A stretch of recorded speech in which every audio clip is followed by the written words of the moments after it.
I can't sleep at night. Now at 6, thousands are evacuated amid a chemical crisis in Orange County. Why a crack in the tank holding the toxic substance may actually be a good thing. Plus, what police are saying about a threat made against the San Diego Zoo. This is a day we pause and remember the price of freedom. How San Diegans are honoring military service members who have died in the line of duty.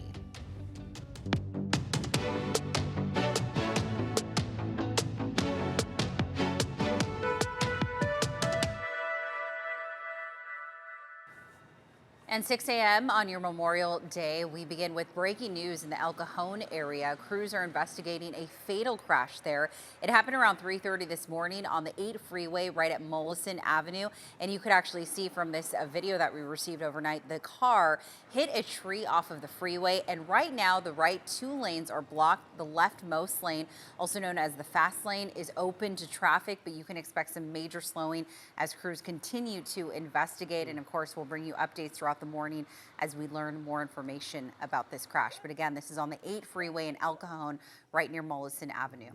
All right, time is 6:01. Thank you so much for joining us on this Monday, Memorial Day. I'm Vanessa Paz. I'm Neda Iranpour. Glad you're with us. And let's see what the weather is going to be like. We know so many people are off today. Have out. Going to feel like out there? Well, I will say cloudy to start off, and we may see those lingering clouds throughout much of the day at the coastline. This is the view from UC San Diego's Theater District out over La Jolla. As you know, so many people head west and try to park around our beaches to enjoy the beaches. But right now, it looks like temperatures staying in the 60s, and we'll only get to the upper 60s by this afternoon. So it might be a cooler than expected Memorial Day today, but still going to be pretty mild out there. Hopefully you can still get a chance to get outside and enjoy. All right, and right now a major chemical emergency continues in Orange County, just to our north. Firefighters have been conducting an all-night operation to assess a crack in a tank containing thousands of gallons of highly flammable and toxic chemical. Just hearing that sounds pretty scary, right? Yeah. They're trying to figure out if this could still explode. News 8's Chris Groh live in studio to break down what's happening 90 minutes north of us in Garden Grove. So many people may have friends and family that live there, Chris. This is a scary time. A lot of people have been paying attention to this one. A lot of people have those connections. They're checking on loved ones, checking to see if they're of the 50,000 that had to evacuate. Now, we've been working to try to make sure we have the most up-to-date information, checking in with the Orange County Fire Authority, who has been doing the bulk of the work here. And of course, they continue to monitor and assess that crack in the tank. They had an overnight mission that they went into. Now, the latest right now is that that crack could actually prevent a rupture or explosion, the two worst case scenarios here. The EPA says despite the crack, there are no signs of a toxic leak. That's good news. In the meantime, those 50,000 residents still out of their homes, evacuated as they wait to see what happens next. The container holds about 7,000 gallons of a highly flammable and toxic chemical. Governor Gavin Newsom has already declared a state of emergency. He's also requested the same of the federal government, which could help with sheltering people displaced by this, also give them emergency medical support and more. Here's how one evacuee described this crisis. We heard sirens, helicopters, and the Amber Alert. Very stressful, yes. I can't sleep at night. What are your worries now? My job. I already lost 2 days of work. I'm a single parent. A company that owns this facility, GKN, they have a response. They wrote, quote, "We are acutely aware of the uncertainty this incident is causing and sincerely apologize for the ongoing disruption to the local community." According to CBS News, GKN has reportedly paid more than $1 million in previous environmental penalties. At least 2 class action lawsuits have been filed in this case already. Neda? All right, Chris, thank you very much for the update on that. It's something we'll continue to follow. This happening in Garden Grove, about an hour and a half north of San Diego, near Disneyland at GKN Aerospace. And Disney says they are 5 miles from the incident, so they're not in the evacuation zone. Right now, Disneyland in Anaheim and Knott's Berry Farm in Buena Park remain open. And now this morning, police and the San Diego Zoo say there's no active threat to zoo visitors after what they believe was a hoax. So here's what happened. Police say someone said they were going to shoot people and animals near the lion enclosure at the zoo. Excuse me. The park was evacuated yesterday afternoon as officers searched the area and they reviewed surveillance video, but they found no suspects. Police say the call was made to California City Police about 200 miles away. That's in the Mojave Desert. Today marks 1 week now since the deadly attack at the Islamic Center of San Diego. 3 men were killed. San Diego police have now released a detailed timeline. It began at 9:42 Monday morning when the mother of the 17-year-old gunman called police saying her son and another man he may have met online left her home wearing camo and took one of her guns. Within 3 minutes, the information is shared with all officers logged into their mobile computers. An hour later, she called back reporting more weapons were missing, along with a suicide note and hate-filled writings. About 30 minutes after that, the information is shared with the dispatch centers countywide to alert officers to be on the lookout. At 11:31, a license plate reader detected the gunman's car in Mission Valley. Just 12 minutes later, gunfire erupted at the Islamic Center. Officers arrived within 4 minutes. 6 minutes after that, more shots were fired on Salerno Street. By 12:03 p.m., police found both gunmen dead inside their vehicle on Hatton Street.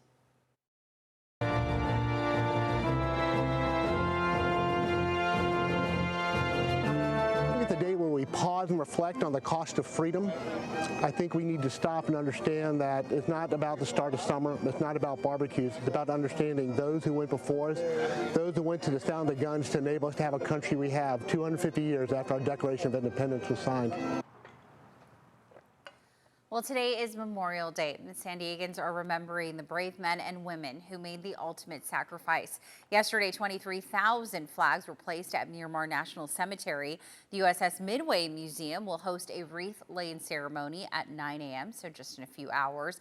And another ceremony will be held over at Mount Soledad at 11 a.m. Both events are free and open to the public.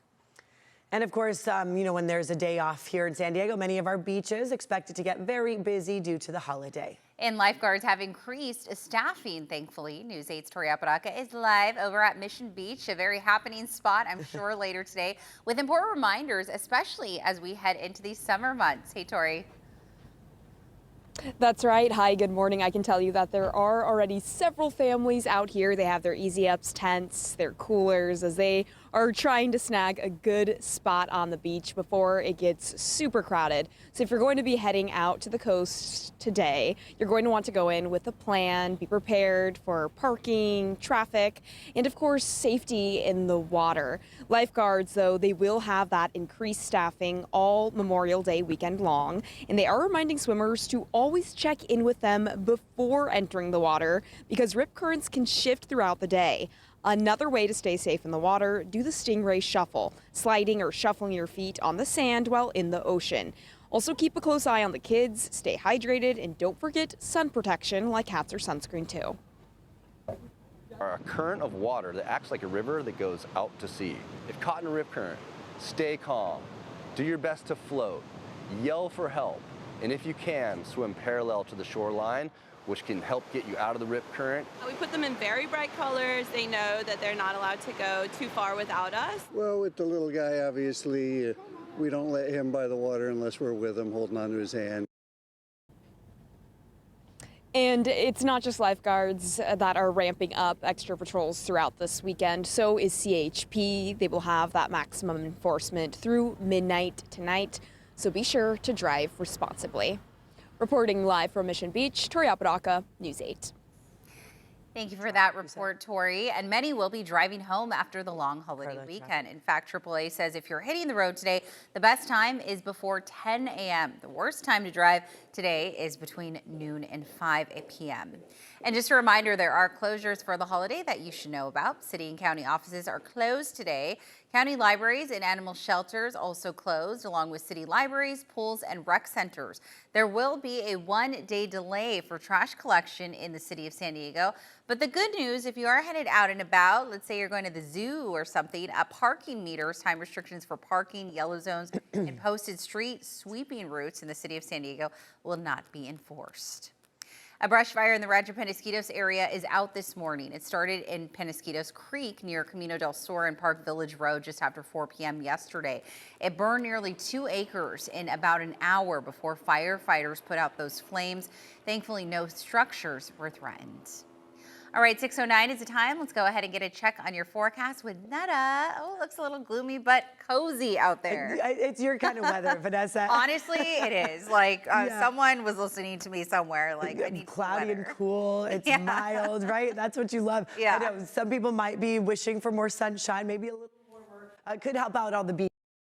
But I will say, we're starting to see a little bit of cloud coverage breaking apart, but I know yesterday those clouds were stubborn. That marine layer is still going to be widespread here over the next few hours. But I'm hoping for everyone headed out to the beach that you'll see the sun at some point today. San Diego, after all. But yeah, by the afternoon, that's when we'll likely get it. Sunset is not until 7:48. We got a nice, beautiful long day ahead. Temperatures are actually going to be 1 degree below average for San Diego along the coast, downtown, I should say. So 69 is the average. We're going to hit 68. That's all we're going to get to for much of the coastline and inland too. So not a huge change, at least for today, where if you're at the coast or inland, temperatures very similar, just maybe 3 or 4 degrees difference. It's all because of this right here. Westerly flow pushing in the cloud coverage. We have that marine layer pretty widespread this morning, but you're noticing a little bit of opening here and there. So hopefully that indicates early retreat of the cloud coverage. Maybe that means by noon, the sun will be out at our beaches too. Conditions right now, they're very mild, low 60s downtown. Same with IB, Carlsbad. You're at 56 in Ramona, 46 in Julian. Over the next 12 hours, this is where you're headed for downtown. So if you're going to the Padres game, for example, upper 60s will be that afternoon high. So we may not even get to 70 degrees. I know that's typically what you think of, sunny in 70s when you might be visiting San Diego. But for today, mid to upper 60s. That's it, 64 in PB, 68 Mira Mesa. So as you'll notice, not a huge change from La Mesa to Coronado, the same afternoon high. El Cajon, Santee, low 70s. Those are typically our hotter spots. That's where you might actually get to that 70-degree mark. But overall, I mean, temperatures are going to stay pretty cool with the west winds. Temperatures at the beaches in the water right now, mid to upper 60s, and outside also mid to upper 60s. It all is connected, right, when we get those winds coming that direction. Let's look at traffic now. And here you go. Drive times, if you take the 78 westbound, it'll take you 14 minutes to get from the 15 to the 5. Doesn't look like many people are driving this morning. We do have that major crash to let you know about. This crash right there on the 8 in El Cajon, the westbound lanes after the 2nd Street exit right there at Mollison.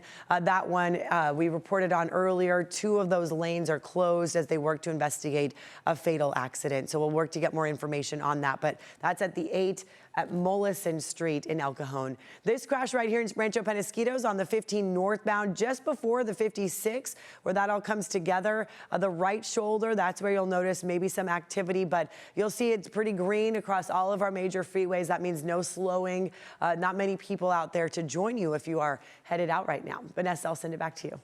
Thank you, Netta. Still ahead, what President Trump and Iran are saying about a possible deal to end the war.